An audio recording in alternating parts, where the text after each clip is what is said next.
Barcelona, TAE 297. TAE 297, sí, dígame.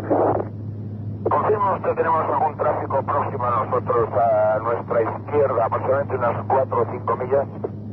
297, en negativo, no hay tráfico notificado.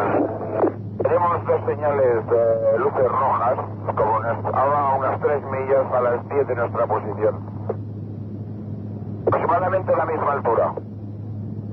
A las 10 de la posición, a unas 3 millas a la izquierda de su posición ahora. Afirmativo. TAE 297, recibido, gracias.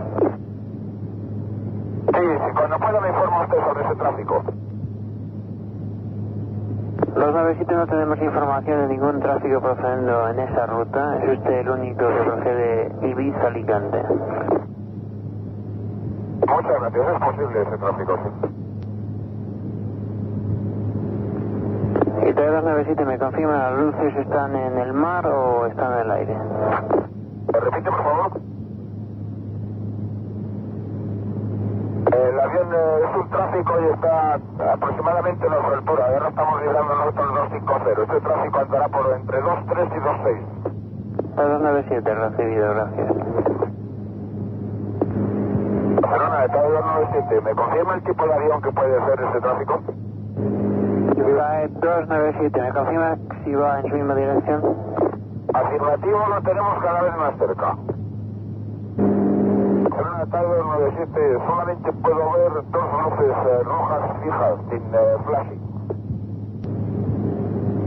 TAE 297, no tenemos ningún tráfico notificado a los alrededores. También hemos llamado a Palma para ver si fuera a nivel 240 inferior y nos ha dicho que no tenían ningún tráfico notificado.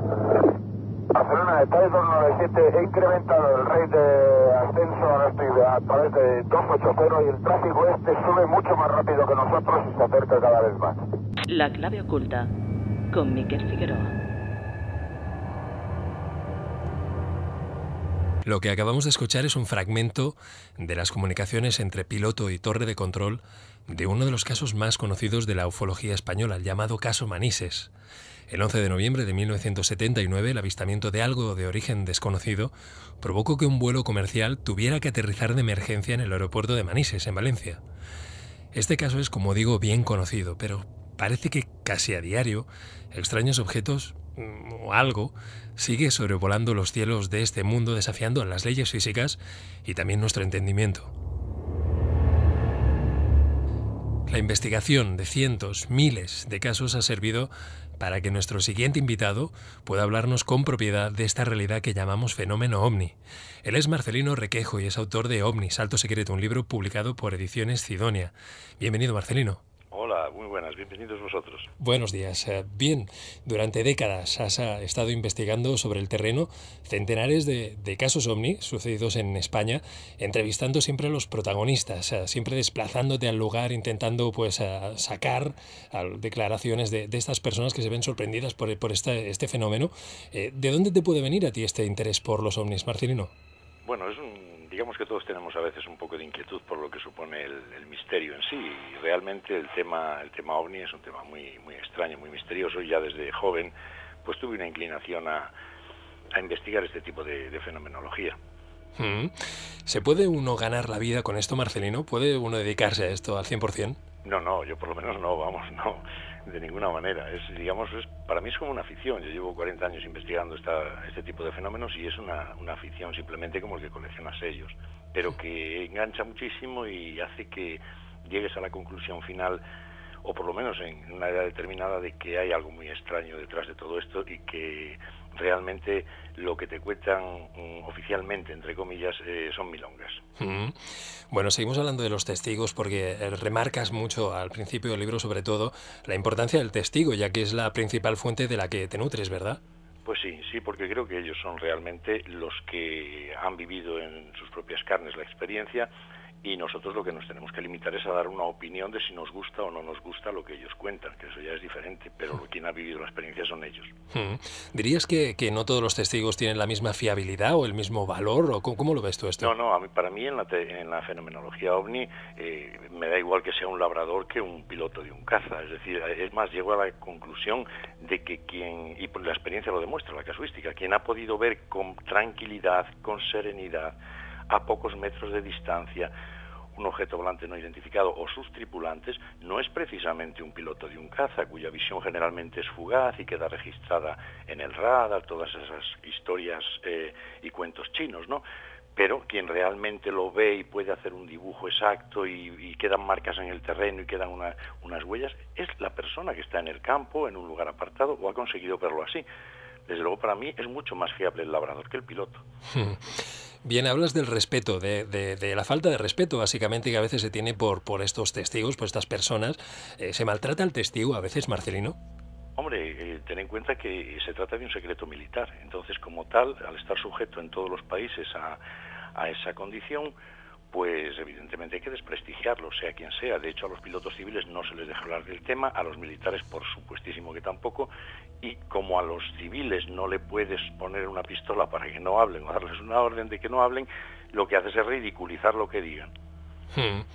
No sé si siempre está relacionado con el secreto militar, pero hay una serie de personas que desacreditan al fenómeno ovni o tratan de explicarlo de una manera racional, a veces de tan racional que intentan ser acaba siendo absurdo, ¿no? Pues esta gente que se llama escépticos, que yo diría que son más bien a veces pseudoescépticos, ¿crees que tiene relación estas personas con el secreto militar? Es decir, ¿les están moviendo por aquí o pagándoles para que hagan esto? No creo que cobre mucho. Por eso lo que pasa es que sí puede haber otro tipo de favores. Pero hay gente, sí, en efecto, que colabora con estamentos militares para mantener o ayudar a mantener el secreto. Y lo hacen desde una óptica de la estructura racionalista cartesiana, utilizando siempre una serie de pautas y parámetros tridimensionales, físicos, reales, científicos, que lo único que hacen es tratar de imponer eso para que el testigo quede anulado porque podría haber sido esto lo que vio, pero no se dan cuenta de que no es eso lo que vio, no se afirma que sea eso lo que vio, sino que podría haber sido, que es muy diferente. Es decir, se hace una suposición en condicional para intentar anular al testigo, pero claro, como quien lo hace es un estamento científico, entonces la gente lo que puede pensar es que tiene más razón el estamento científico que el testigo y lo que vio.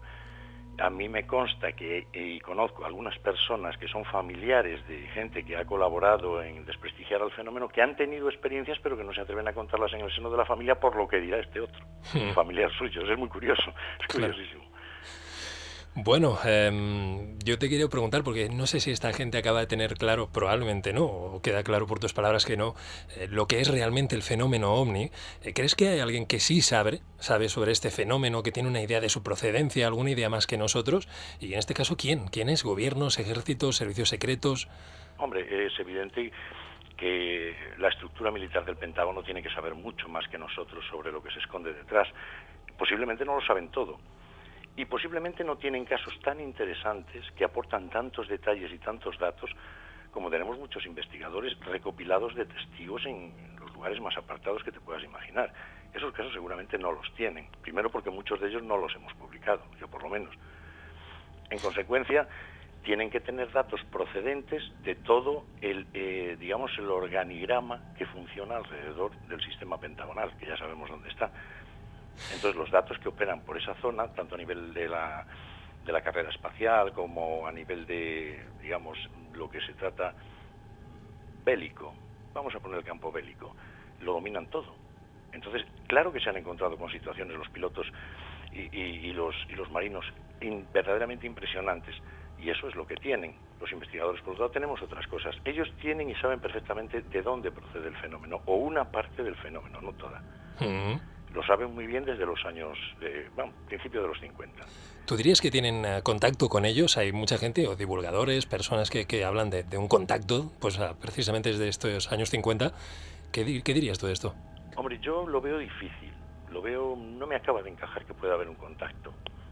Ten en cuenta que ese contacto, ¿quién lo tiene? Es decir, lo tiene China, que siempre fue enemiga de la Unión Soviética y de Estados Unidos, lo tiene la Unión Soviética, que siempre fue enemiga de China y de Estados Unidos. o lo tiene solo Estados Unidos, o Inglaterra, o Francia. ¿Quién lo tiene? ¿Quién lo comparte? Es que eso es un problema. O lo comparten todos. Que comparten datos secretos sobre esto, sí. Ahora, que sepan exactamente el origen y la procedencia, en su total origen, creo que no.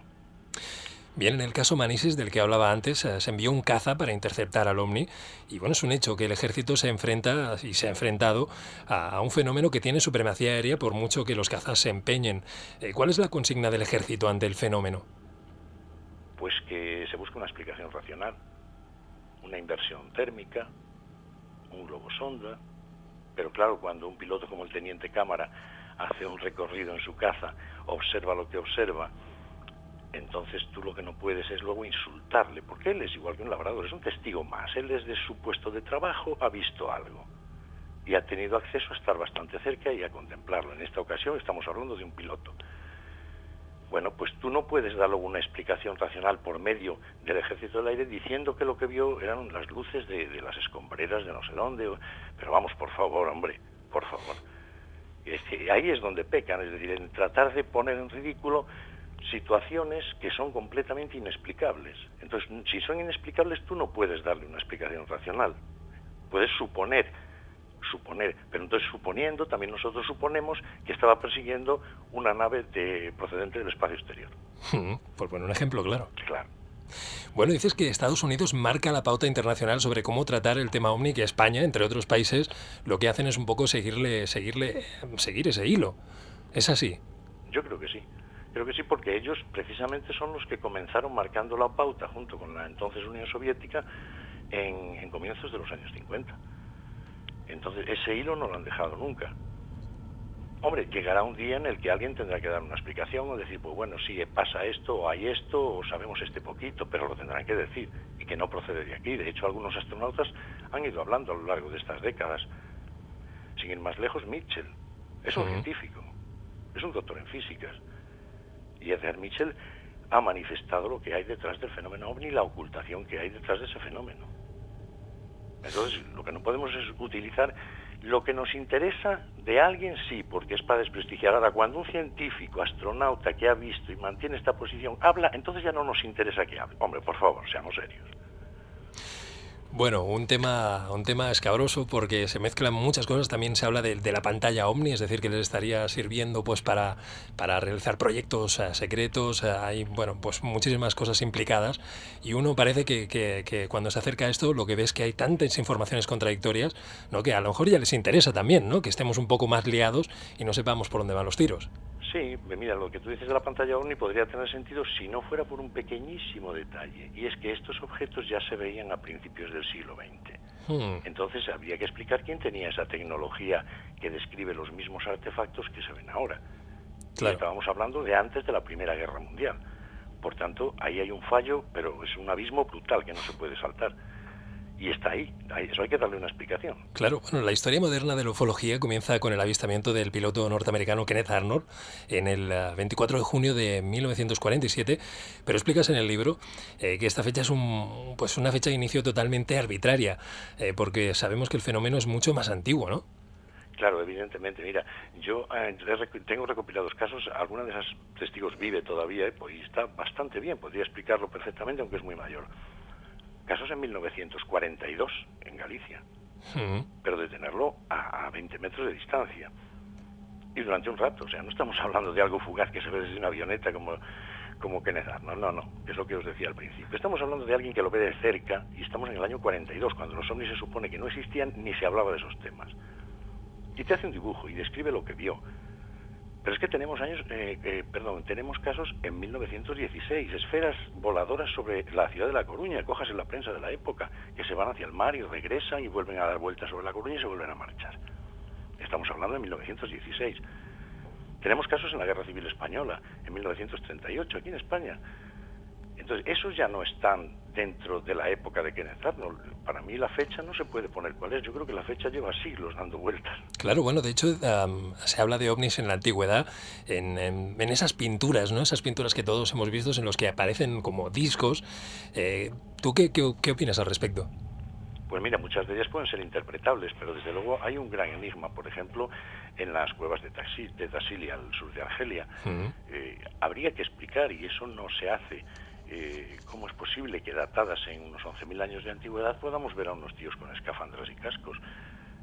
Es que vamos a ver, si utilizamos lo científico tenemos que utilizarlo para todo. O sea, si hay una datación de 11.000 años de antigüedad de esas pinturas, y son tan evidentes y tan claras de lo que están mostrando, junto a ellas hay también ciervos, lo cual quiere decir que no es que se dibujara, es decir, quien pintaba lo que veía. Por tanto, tenemos que admitir, nos guste o no, que en aquella época se veían cosas muy extrañas o se dibujaban cosas que se veían. Bien, ahí está. Porque yo no veo que dibujen el ciervo con escafandra. Claro, bueno, vete a saber.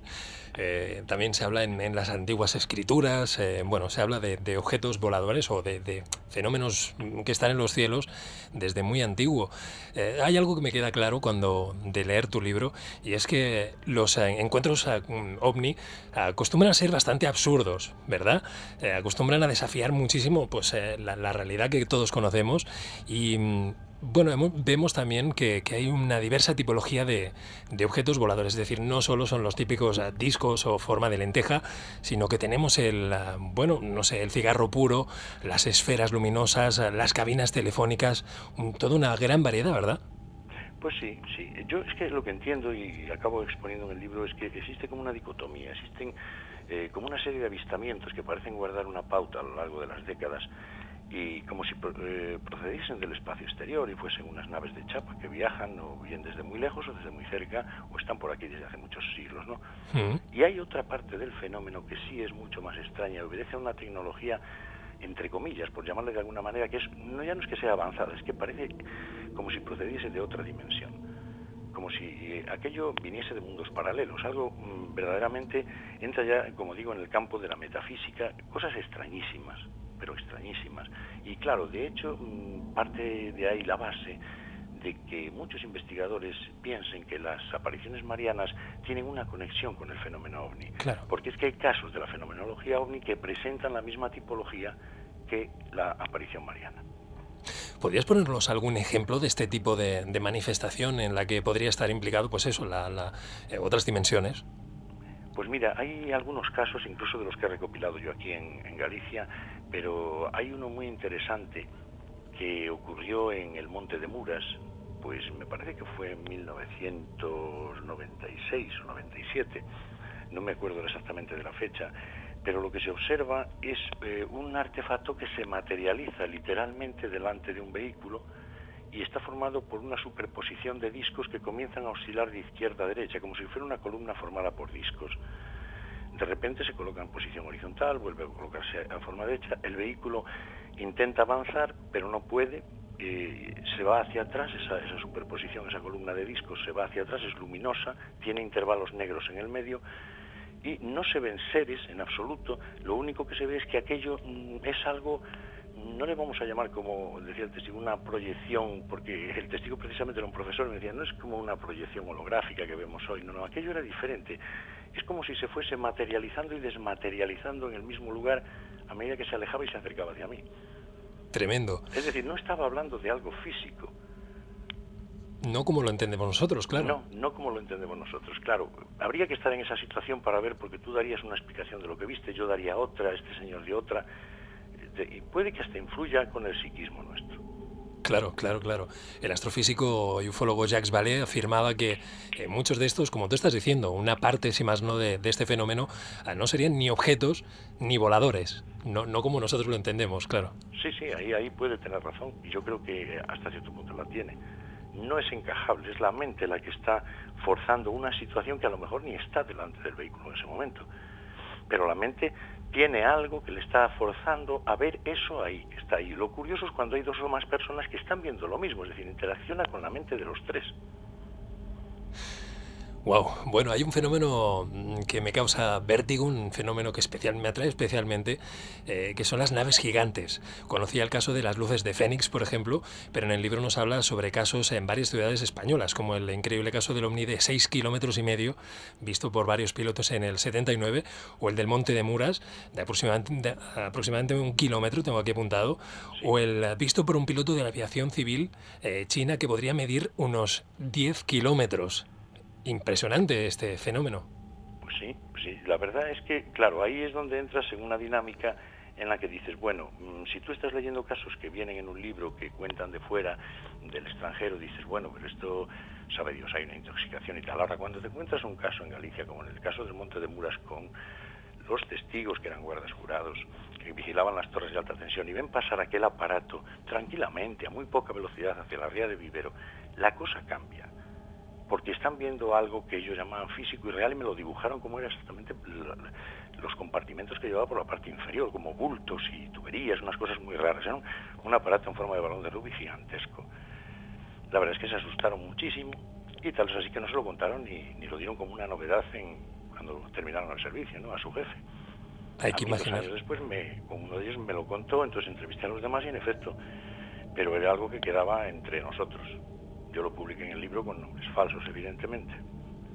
Hay que imaginar a aquellas personas en la noche, viendo como poco a poco una masa enorme, como ya digo, de 1 kilómetro aproximadamente, 1 kilómetro y pico, tapaba las estrellas y se colocaba, pasaba por encima suyo, ¿no? Es que ese es el problema, que eran 4 guardas jurados, estaban con los Nissan Patrol allí y estaban a su rollo, oyendo la radio y fumando unos cigarros y tal, porque desde ahí se dominaba todo y si se accede a un vehículo se ve.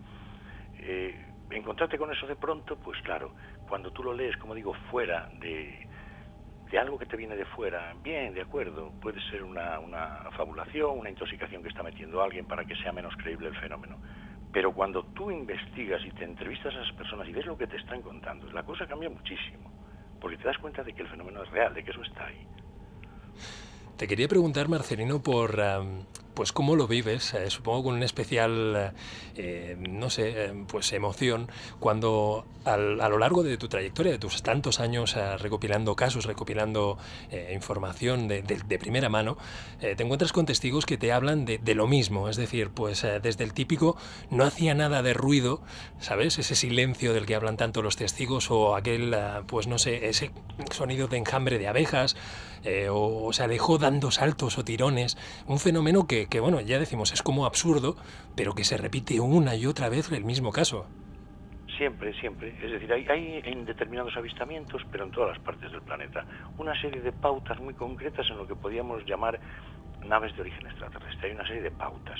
En esa otra fenomenología, que suponemos que tiene algo que ver con la interacción con la mente humana o que procede de otra dimensión, eso ya es diferente, porque ahí sí que cambia muchísimo, no encuentras unos patrones determinados, pero en estos sí.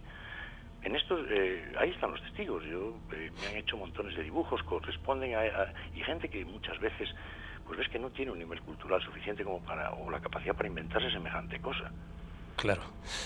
Bueno, no me gustaría pues acabar sin hablar un poco de los ocupantes de los ovni, porque muchas veces se da el caso, ¿no?, de que vemos seres, criaturas, seres, criaturas, algo que está vivo, que parece humano a veces, ¿no?, parece tener forma humana, pero bueno, estos señores, estos seres, ¿tú qué dirías que son? Bien, en principio se supone que podrían ser los ocupantes de esos artefactos. Que se trata de una civilización más avanzada que la nuestra, que pulula por todo el sistema solar, y uno de los puntos que visitan pues es este planeta. Ellos son los que tripulan esos aparatos en ocasiones. Vendrían, pues, vete tú a saber a qué, ¿no? Investigarnos o vete a saber qué cosas. Claro, al desconocer prácticamente todo lo que es el origen del fenómeno, claro, no sabemos tampoco cuánto tiempo llevan por aquí. O sea, que suponer que llegaron antes de ayer y que si estaban en ese monte recogiendo unas plantas porque qué bonito es esto, qué cosa más rara, pues no, igual ya las conocen desde hace siglos. El comportamiento precisamente es de lo más extraño. Uh-huh. Y en base a eso, precisamente, porque si llevan mucho tiempo por aquí, creo que sería de sobra conocido cualquier cosa que pudiesen encontrar al aterrizar. Y sin embargo, a veces se han dado casos de estar pues recogiendo una plantita de pino, un pino chiquitín, arrancándolo, ¿no? y llevándoselo para una caja y cosas por el estilo. Curioso. Bueno, y en estos casos, ¿qué tipología de seres te explican que existe? ¿Qué te has encontrado? Mira, nosotros estuvimos aquí en Galicia, hemos tenido muchos avistamientos de los que se vieron seres al lado del aparato extraño que o bien pululaba por el suelo o cerca de él y se veía a través de unas ventanillas que llevaba, o bien posados en el suelo y bajarse. Y quizá el más espectacular de todos fue el que ocurrió en 1996 durante la oleada gallega en las cercanías de Friol, en Lugo. Primero creo que es un caso, como yo he expuesto, que no lo expongo en el libro porque sería motivo de hacer un libro aparte solo con él. Es un caso único en la fenomenología ovni mundial, porque yo no conozco ningún caso en el que el testigo haya afirmado o haya dado tan lujo de detalles de cómo descendían, la forma en la que descendían 3 de los 8 tripulantes que iban en aquella esfera, cómo descendían 3 pequeños hacia el suelo. Eso no conozco absolutamente ningún caso en el mundo en el que se describa con tan lujo de detalles. Bueno, en conclusión, Marcelino, extraterrestre, extradimensional, no lo sabemos o, bueno, lo intuimos, pero algo hay ahí, ¿verdad? Pues sí, yo creo que sí, que a lo largo de estos años la conclusión a la que llego es que puede haber una doble vertiente, casi estoy seguro de que la haya, una procedente del espacio exterior y otra, o sea, física como nosotros, más avanzada, esa tecnología, y otra procedente de un mundo dimensional, de un universo paralelo, de algo, bueno, llamémosle X. Pues bueno, como dijo Carlos Murciano, algo flota sobre el mundo, hay algo en los cielos y no acabamos de entender lo que es, quieras que no. Y bueno, pues aquí tenemos este libro, OVNIS Alto Secreto, un libro de Marcelino Requejo lleno de casos, lleno de testimonios y pues una investigación de este autor, Marcelino, que te deseamos que siga así pues por muchos años más y que podamos hablarlo pues muchas más veces. Bueno, pues seguiremos investigando y seguiremos hablando. Ojalá algún día sepamos algo más. A ver si es verdad. Gracias, Marcelino, un abrazo. Gracias a vosotros. La Clave Oculta. Síguenos en Facebook, Twitter y en el blog del programa laclaveoculta.blogspot.com. Escúchanos en iVoox y en Edenex, la radio del misterio.